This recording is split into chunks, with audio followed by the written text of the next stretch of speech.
Cargo piles up as California ports jostle over how to resolve delay. Civil rights attorney Leo Terrell argues Democrats demonize Larry Elder because he doesn't fit the narrative. Nike Incorporated doesn't have enough sneakers to sell for the holidays. Costco Wholesale Corp is reimposing limits on paper towel purchases. Prices for artificial Christmas trees have jumped 25% this season. Despite mounting shipping delays and cargo backlogs, the busiest U.S. port complex shuts its gates for hours on most days and remains closed on Sundays. Meanwhile, major ports in Asia and Europe have operated round the clock for years. With the current work schedule, you have two big ports operating at 60% to 70% of their capacity, said Uth Ostergaard, president of the North America region for German box ship operator Hapag-Lloyd AG. That's a huge operational disadvantage. The American supply chain has so far failed to adapt to the crush of imports as businesses rush to restock pandemic-depleted inventories. Tens of thousands of containers are stuck at the ports of Los Angeles and Long Beach, California, the two West Coast gateways that moved more than a quarter of all American imports. More than 60 ships are lined up to dock, with waiting times stretching to 3 weeks. Participants in each link in the U.S. chain, shipping lines, port workers, truckers, warehouse operators, railways, and retailers, blame others for the imbalances and disagree on whether 24/7 operations will help them catch up. All of them are struggling with a shortage of workers. The ports of Los Angeles and Long Beach are managed separately and operate 13 private container terminals. Long Beach officials said last week they would try operating 24 hours a day from Monday to Thursday.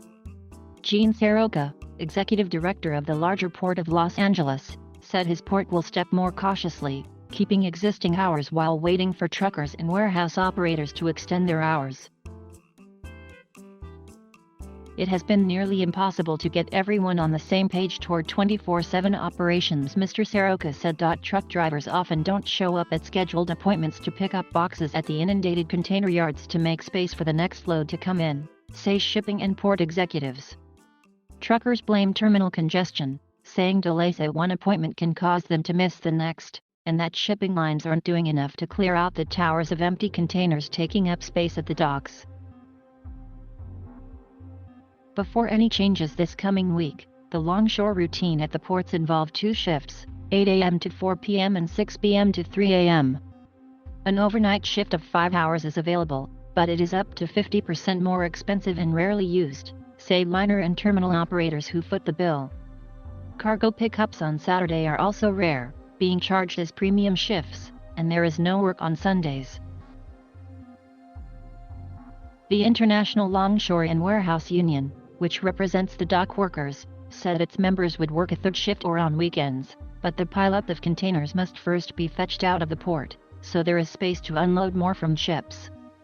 Congestion won't be fixed until everyone steps up and does their part, said Frank Ponce de Leon, a Coast Committeeman at the ILWU. The terminal operators have been underutilizing their option to hire us for the third shift, he said.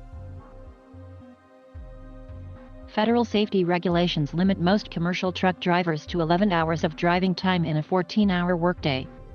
Port truckers often prefer to start early in the morning so they can maximize the number of loads they move a day, said Tom Boyle, chief executive of Quick Pick Express LLC, a trucking and warehousing provider based in Carson, California, not far from the port complex.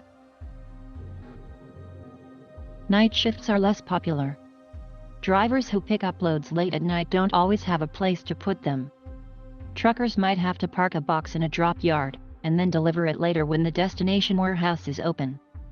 The biggest issue it probably comes down to is labor, said Mr. Boyle, who said his company, like other fleets, is constantly looking for drivers.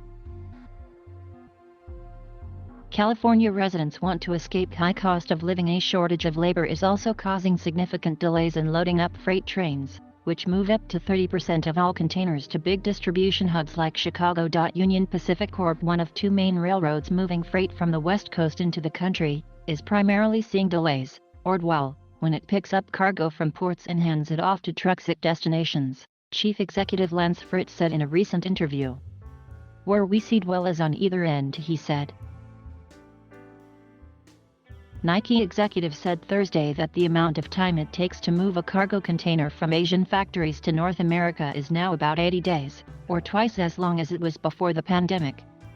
Moving items such as paper towels or furniture within the U.S. is also a challenge, with Costco executives saying it can be difficult to find trucks or drivers on short notice. If you work a gate 24/7, it will improve your velocity only if all participants are involved, said Vim Legay, chief executive of APM Terminals North America, which operates a terminal in Los Angeles. Up to 30% of overall truck appointments are not met because there are not enough trucks, drivers, or chassis.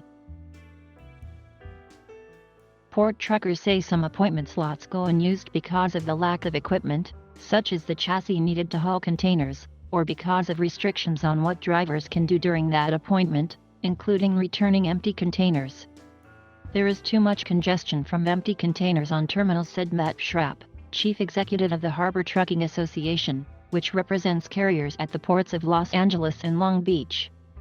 The shipping lines aren't moving the boxes out, which is preventing us from returning empties that we are storing in our yards, he said.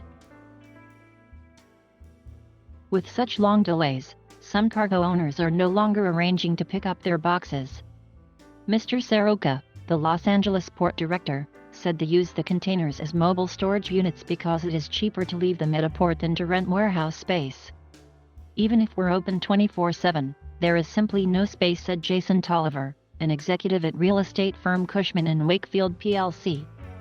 About 98% of warehouses in Southern California's logistics-heavy Inland Empire region are fully occupied, and the entire western U.S. has a 3.6% vacancy rate. With scarce warehouse capacity, many truckers leave the boxes outside the facilities along with the chassis. Liner operators say that it normally takes 3 days to return the chassis to the port, but it now takes 8. Los Angeles and Long Beach face different challenges than export or transshipment fares in Asia and Europe. Other ports haven't dealt with such high import volumes over the past year by so many operators, while the inland part of the supply chain has stayed largely unchanged.